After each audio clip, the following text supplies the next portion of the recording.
Hello, everybody. Welcome back to The Reason We Learn. I'm Deb Fellman, mom, homeschooler, educator. I have a question for all of you. Do you think we're born racist? People, I mean. Do you think we are born not just with the tendency for it or the ability to become a racist, but actually racist? Like we are by default. And the only way we can avoid the horrible evil of racism and feeling it, expressing it, living by it, is to constantly work at it every day, and we'll never really overcome it. And by we, of course, I mean white people. The reason I'm asking is that's the belief that of the person I'm going to talk about now, Dr. Ibram X Kendi.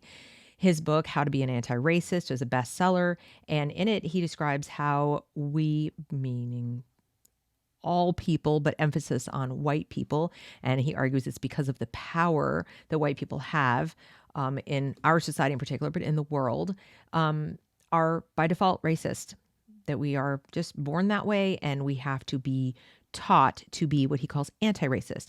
Anti-racist means constantly working to overcome our natural inborn evil that goes along with our melanin content. I'm sort of being intentionally dismissive because I think it's ridiculous. I think it's racist.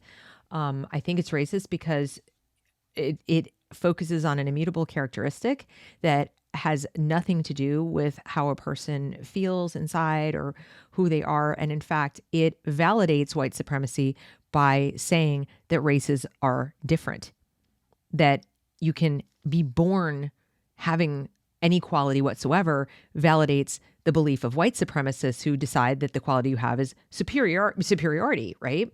Well, no, I disagree with that. I think race is utterly irrelevant. It has more to do with just genetics and where your ancestors come from on the planet and the climate and the environment in which they evolved and who they married and had babies with and things like that. And while you might have certain differences in terms of your health, sickle cell, or in the case of Jewish children, you've got Tay-Sachs disease, or different kinds of conditions that have existed in different gene pools. It has not to do with the color of your skin specifically. It has more to do with these other factors.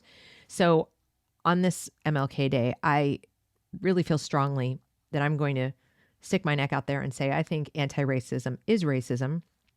It is a nouveau racism or a neo-racism based on a pseudo-reality created by people like Kendi and Robin DiAngelo and other people selling books and selling training programs and curricula materials to persuade us, by us, I mean white people, again, that we owe the world some kind of penance because of the lack of melanin in our skin tone, that we are born with this kind of original sin of racism, a guilt that we must carry around with us, and that should motivate us to act every single day in ways that people like Kendi could sit in judgment of and say that's anti-racist enough or not.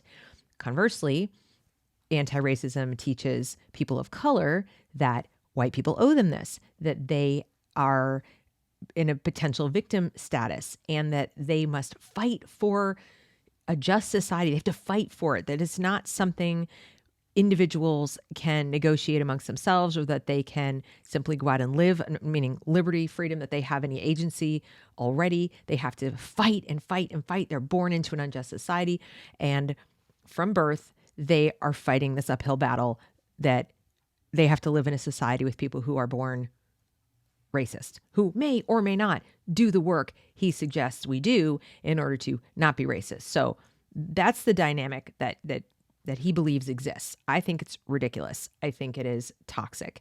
And when introduced to our children, I think it creates all kinds of problems: identity problems, self-esteem problems, mental health problems, learning problems, and ultimately all kinds of societal problems and cultural problems. So the story I'm bringing to you today is about the fact that Dr. Ibram X Kendi is going to produce 3 Netflix projects based on his anti-racism books. And I'm not going to go into this article. This is from People magazine. At first, I was going to read it to you. I'll put a link in the description box. This just lets you know it's happening. This is from January 15th. But let's dive into the book itself, the baby book. Okay, this is targeted children. This channel is about children. It's about education. It's about culture pointed at our kids or parents so they can give it to their kids. And this is what I want to draw your attention to. So this is the book. It's a board book, $8.99. Okay, and it says, it's missing an F for some reason, from the National Book Award winning author of Stamped from the Beginning and How to Be an Anti-Racist comes a fresh new board book that empowers parents and children to uproot racism in our society and in ourselves. So, premise, racism exists in our society and ourselves. Now, I'm not going to dispute the fact that racism exists in the hearts and minds of individuals. Whether it exists in our society is debatable, because what they mean is institutionally and, just systemically, that the major systems that govern our lives, our government, our system of education, our media, our entertainment, even medicine, science, you name it, are racist. And by racist, he means making value judgments against people of color because they're of color. There may be some institutions where they're not represented proportionally, but even so, that is a logical fallacy to say because of that outcome, it is racism that determined the outcome. What do you call it in the NBA then, or in sports in general, where you have a disproportionate relative to the population number of people of color on football teams, basketball teams, baseball teams, etc.? Is it still racism when the outcome is in favor of people of color? What about in the music industry? I mean, we could do this all day, but conveniently, those contradictions are never dealt with. We are talking about the other areas, governance and education, so forth. And increasingly, that's not even true. Increasingly, you're seeing populations that are at least representative of the percentage of the population. They do the same thing with prison populations. Oh, why is it 70% of the prison is, of color when you have, such a small percentage of the population who are Black? Well, I don't know. We can look at different pieces of evidence to figure that out, but we don't look straight at the outcome and determine it is racism. That's not how critical thinking works. It's not the scientific method. That's not how you actually learn anything about anything. That's leading with an agenda, and it's false. So, in our society, uproot racism in our society and ourselves. The other word I want you to look at is uproot. Uproot, root out. These are expressions that come straight out of Marxism. They are from critical race theory. They're chosen on purpose because the idea is that this is like a weed, always there, always growing, and you have to pull it out. It's not that you have to deal with it when you find it. It's already growing there, like bamboo. Take your first steps with Anti-Racist Baby, or rather, follow Anti-Racist Baby's 9 easy steps for building a more equitable world. Well, first of all, I'm not a big fan of anything that reduces building a more equitable world to 9 easy steps, or anything complex to 9 easy steps, 5 easy steps, 10 easy steps. There are no easy steps to building any world. Any world, even one that's not equitable and horrible. It takes a little more than 9 easy steps, okay? Because people are people and they tend to fight back when you trample all over their freedoms, as people like Ibram X Kendi will find out if he keeps up with this, and people like him keep up with this. But I digress. Equitable world. Equitable, not equality. The difference between equity and equitable and equal. Equal means you have equal opportunity. Equality under the law. Equity is equal outcomes. That will never happen. That is a utopian fantasy. Not everybody wants to be at the same place when they're done with whatever it is they're doing. With bold art and thoughtful yet playful text, that's an interesting way to refer to it. Anti-Racist Baby introduces the youngest readers. They're not readers. Let's be very clear. They're babies. And grown-ups in their lives to the concept and power of anti-racism, providing the language necessary to begin critical conversations at the earliest age. No. You don't have critical conversations with people who do not have a fully developed frontal cortex. You don't do that. You can't. You literally can't. You don't. That's not a conversation. That's indoctrination. That's you telling. There's literally no way a baby can access this information intellectually. Cognitively, they are not able to do it. Socially, they're not able to do it, and I'll show you. Anti-Racist Baby is the perfect gift for readers of all ages. Stop calling them readers. They're not readers. They're listeners. And little people, brand new people on this planet who are picking up on your body language, your tone of voice, how tense you are, how anxious you are, how upbeat you are, whatever. That's what they're reading. They're reading, am I safe? Is this safe? Is this good? Is this bad? They're picking up on the most rudimentary of messages, and usually visually and auditorially, they're not doing it with words. I'm sorry. I mean, not with the written word. No, it's not happening yet.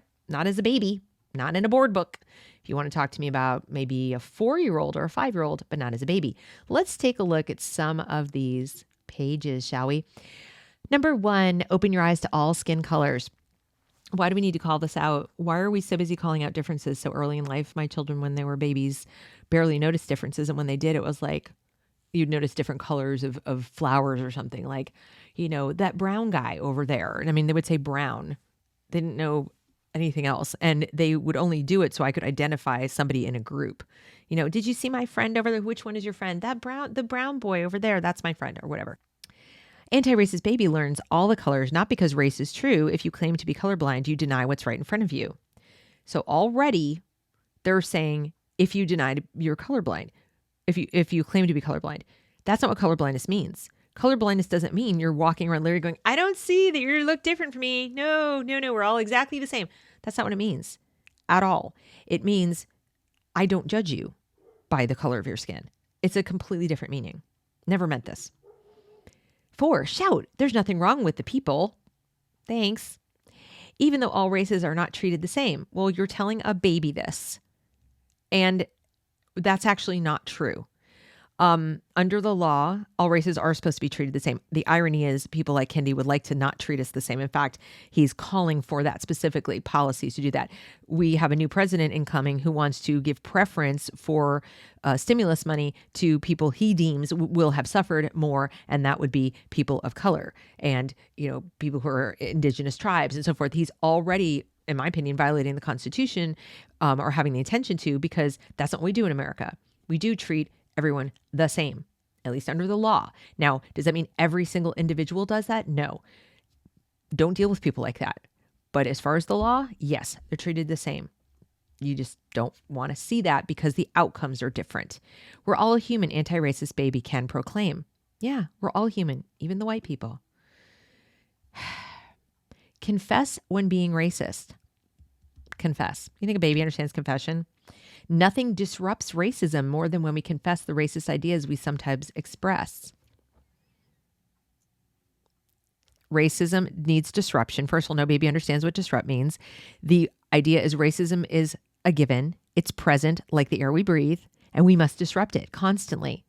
And nothing does it more than we confess. So think about this. Original sin, racism.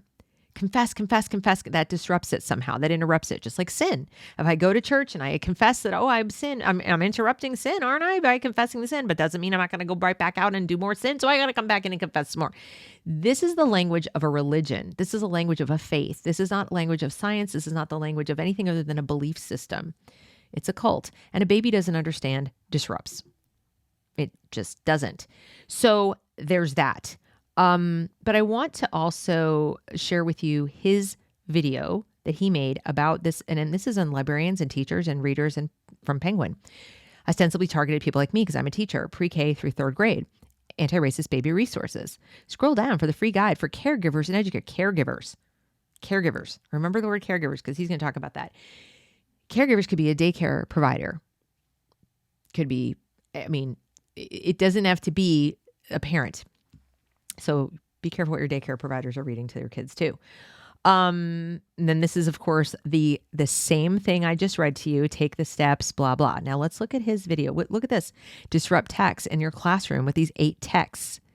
They want to disrupt. This is an educator guide that you can download. And these are all the materials they want teachers to use.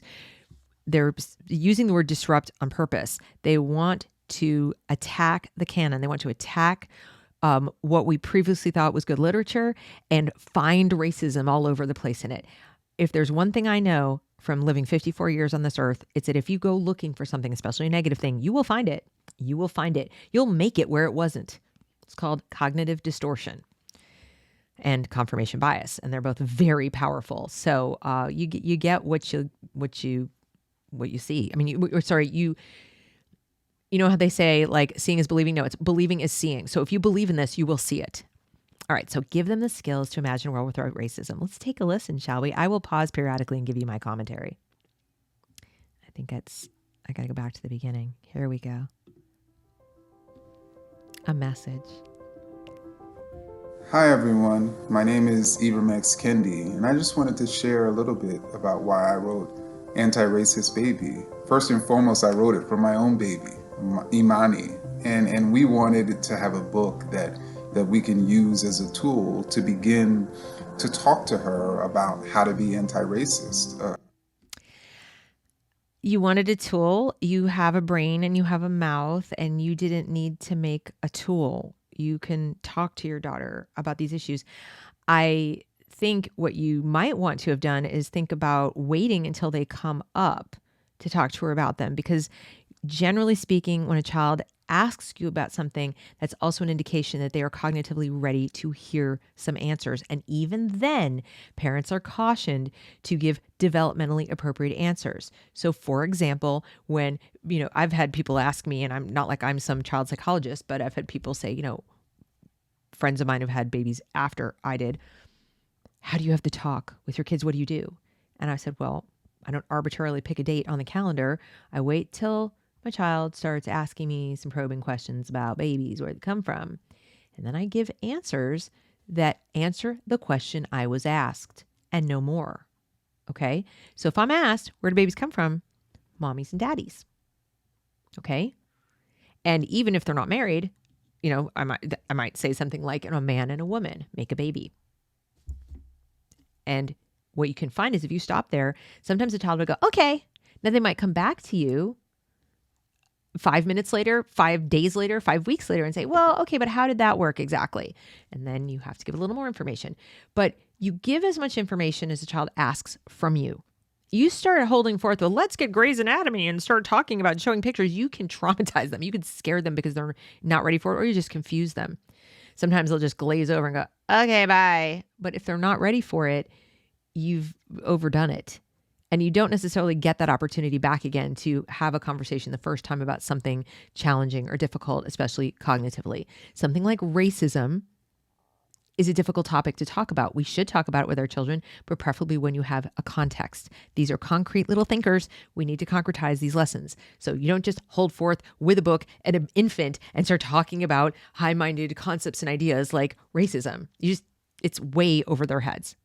A tool to talk to her about racism, and we knew that studies show that young babies, even as early as 3 months, begin to look longer at the people who look like their caretakers. We know. Actually, let's take a look at that, shall we? First of all, let's look at where children are at in their developmental milestones. Okay, this is 2 years old, sorry. Here we go. Development from birth to age 1. 3 months. First of all, newborns, social and emotional milestones, they start learning to be comforted. That's about where they are. 3 months. Okay. Cognitively, they start paying attention to watching and recognizing faces. They recognize familiar people at a distance. They can show signs of fussiness and boredom, whatever. Socially and emotionally, smile spontaneously. They like to play with people. They coo. They develop different cries. They respond to love and affection.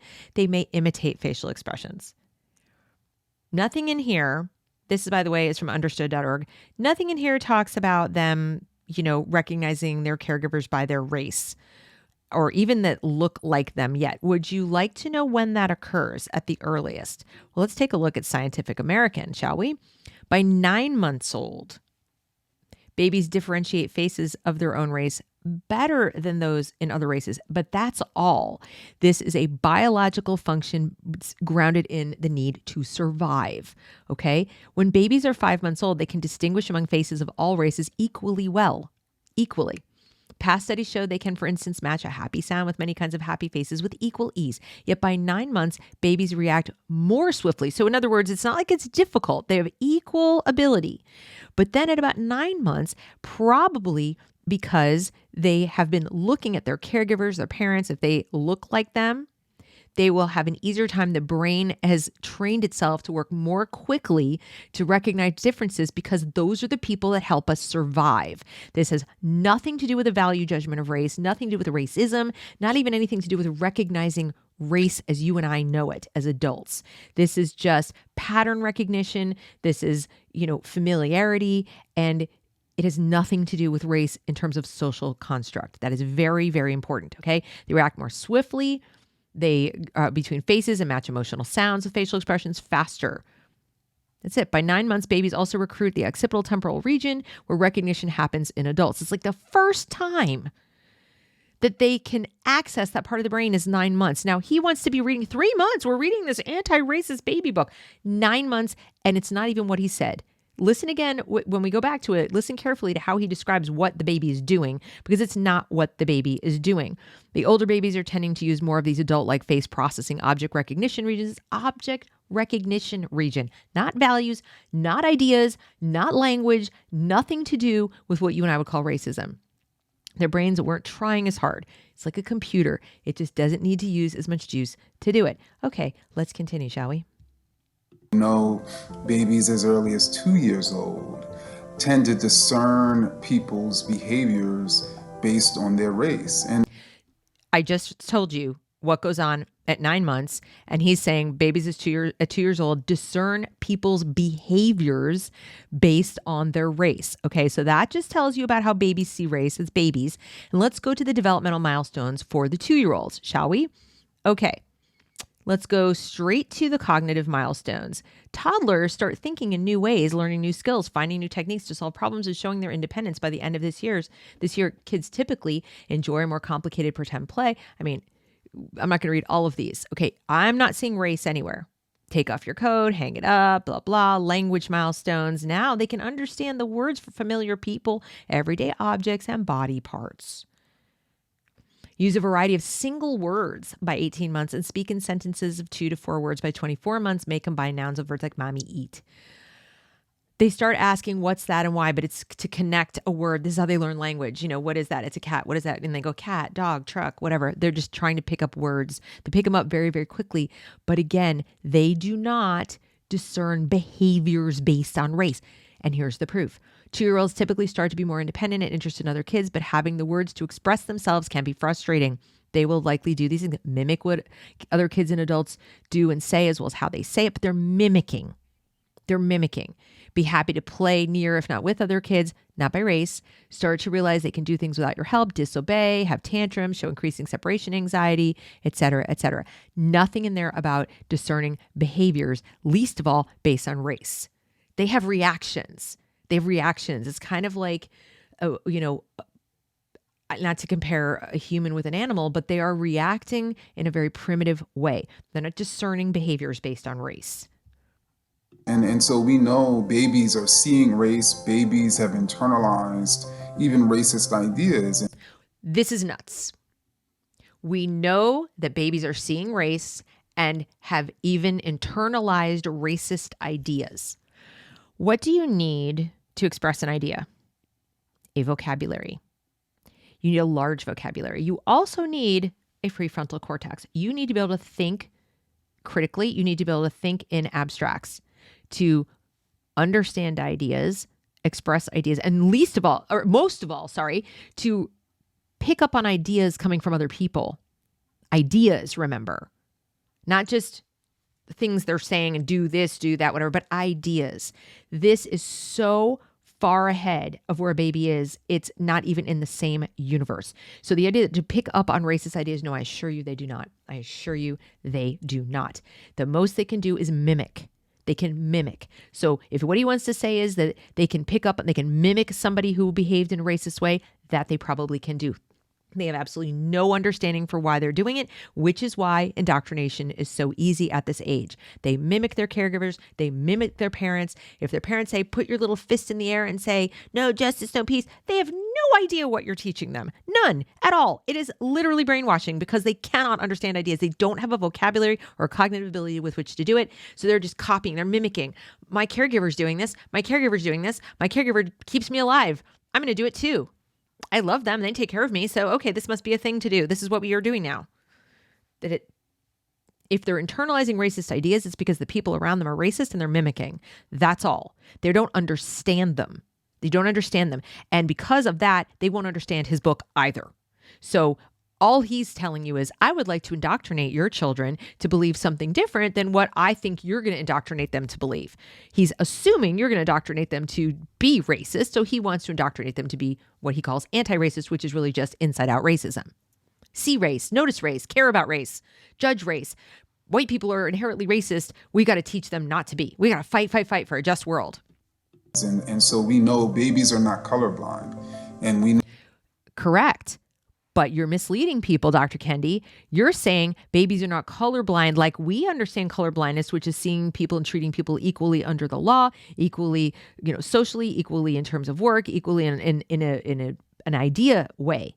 They're only not colorblind in the sense that their brains literally recognize patterns and facial expressions more easily. Above from easy. Okay, because remember, they were equally easy and they just got a little faster with their own race at about 9 months of age, like a computer. That's all. That's it.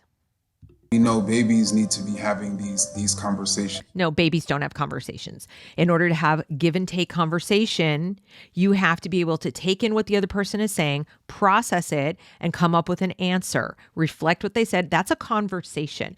A conversation with a child that babbles and coos and can speak in single syllables at most, and now you're talking 18 months or 2 years, is not really a conversation.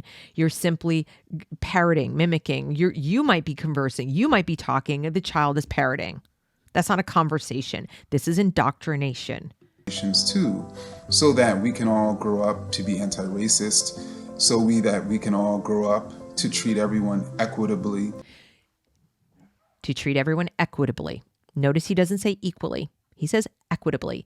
And he's very careful about that. He would like to have a cabinet level position for equity. He would like every policy to run through someone like him to judge whether it will result in equal outcomes, not whether it's going to treat everyone equally under the law. If he had his way, he would violate the Equal Protection Clause in a heartbeat. He wants equity. He wants to be able to decide what, in advance, precognition, what policies will result in across racial lines. Can you think of anything more racist? Can you think of anything more racist than deciding that he or anyone else can sit in a position, an unelected position, mind you, and decide this policy is not going to result in good enough stuff for people who aren't white. Therefore, it's not equitable. Therefore, it's a bad policy. That is exactly what he wants. He wants an office of equity under the federal government. And that is just unconstitutional on its face. So he wants to treat everyone equitably. No, you can't do that. And I promise you, your daughter, your wife, no one in your family is currently treating everyone equitably. If you were, you would take the $10 million that you were given by Jack Dorsey and you would go and distribute it equitably amongst all of your family members. Have you done that, Dr. Kendi? That's just within your own family. Have you equitably distributed the money that you earned? I'm going to go with probably not. So that we can all grow up to build and maintain a just society. Presumption is we don't have a just society and that it's rotten at its core. In other words, that we have to completely change it from root to stem because it's unjust. Not that there are incidents of injustice, which of course there are. We are human beings. We make mistakes. People can be cruel. People are evil sometimes. There will be injustice and nothing is perfect. And the bigger the government gets, the more injustice there will be because you cannot centrally plan people's lives. They will make individual decisions, and the more you try to govern and rule them, they will rebel and make decisions that may or may not be rational, as we saw all last summer. So this is not how you build a just world. The way you build a just world is you treat everyone equally under the law, and you are absolutely ruthless about that. You make sure that that's what you're doing. And when you see individual instances of that not happening, you immediately deal with it. You don't make excuses. You don't say, well, this is the language of the unheard. Well, this is, their riots are okay and they're going without masks are okay because, injustice, da-da-da. No. If something is wrong, it is wrong. It's irrelevant who's doing it. You don't first look at the color of the person expressing themselves, doing the thing, hurting somebody, damaging property, stealing, etc., to decide whether what they're doing is wrong. That is not how we do things in our society. That is unjust. It is by definition unjust. If you tell the person whose store was trashed last summer in Kenosha that the person who did it to them comes from a group of people that you deem, victims, and therefore it was just that the black business owner had their business torched, burnt to the ground, decades of their life ruined, all their life's work, all their money, everything gone down the drain. Is that justice? How is that justice? How did that help anyone? How did that improve anybody's life? No, that's injustice. You can never, Martin Luther King Jr. said it. You cannot right a wrong. You cannot deal with injustice by being unjust. That is what you're recommending. And can you imagine if each and every one of us was having discussions about race and racism even before we could fully understand it? No, I can't, because that's sick and demented.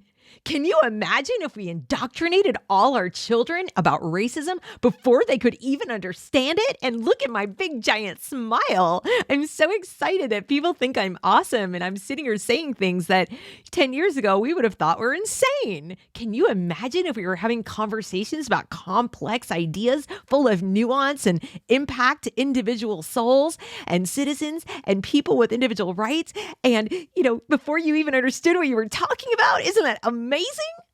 No, sir. That's sick. At 1 year old, at 2 years old, I think we would all be better off. No, we would all be significantly worse off. And that's exactly what the babies of today are going to be if their parents are foolish enough to buy into your garbage and buy this book and read this book to their children. And if teachers are going to push this garbage on these children, this is insane, sir. What you are proposing is to indoctrinate and abuse small children and not give them the chance to just be, to just exist. You're not giving parents a chance to simply raise their children in love and hope and openness and acceptance. You're not doing that. You're not interested in tolerance. You want to get in the way of parents, first of all. You want to get in the way of a child's ability to arrive at their own conclusions. You want to get in the way of free speech. You want to get in the way of liberty itself. You want to get in the way of equality. You're not interested in a just society. You're interested in revenge, and you're interested in making more money, is my belief. When we grow up. Oh, isn't he just adorbs? Yeah. Such a soft-spoken, nice sicko. It's sick. It's sick. I'm sorry, but it's sick. Let's take another look. I mean, we're talking there's a baby. This is a baby. They don't have these skills that he's talking about. They just don't. They don't understand disruption. They don't understand confession. They don't understand any of it. And he's just incorrect. So, yeah, I'm very opinionated on this issue. I know I'm sure to get some pushback in the comments. That's fine. Agreement is not required. Just bring it. Bring your evidence. Tell me how this helps anyone. Tell me how this reduces racism. Tell me how this builds a more just world. Tell me how you know that every parent needs to do this proactively to their child, and why you know better than all the brain scientists, all the child development experts, all the people who for generations have been studying this. Not him, obviously, because he is just spouting off stuff we know from studies. I just showed you studies. No, that's not what they say. He is misrepresenting what they say to sell his book. And he's sold lots of books, not just this book, but lots of other books. He is a multimillionaire several times over. Mr. Equity is not out there distributing his wealth, is he? I don't see that. So this is BS. And I just want y'all to be aware of it so you can resist it, because there will be people who will tell you, no, I don't see the harm this does.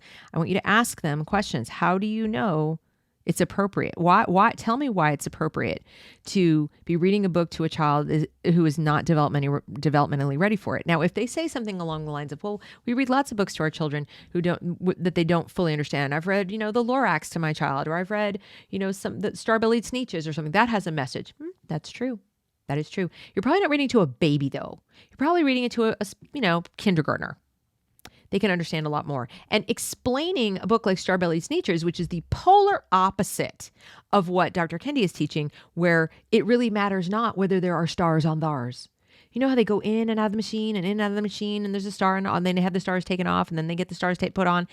It is to illustrate the absurdity of caring whether one has a star or does not have a star. It is literally an anti-racist book. In the true definition of the words, not his. It is telling you none of this matters. None of this matters, little child. None of it does. Whether you have a star or you don't have a star, we're all here to be together, love each other, and treat each other equally, not equitably. Equitably means someone's going to steal. That's what it is. That's code for someone's going to take from you to give someone else something they didn't earn so that everyone can literally be equal in the end. And that is communism. That is communism. We don't do that in America, or at least I hope we don't. But if we keep pushing garbage like this, that's where we're headed. So let's not do that. Okay. Thanks for watching. I hope you will consider subscribing to my channel and making comments and sharing the video, and make sure the parents you know are aware of this.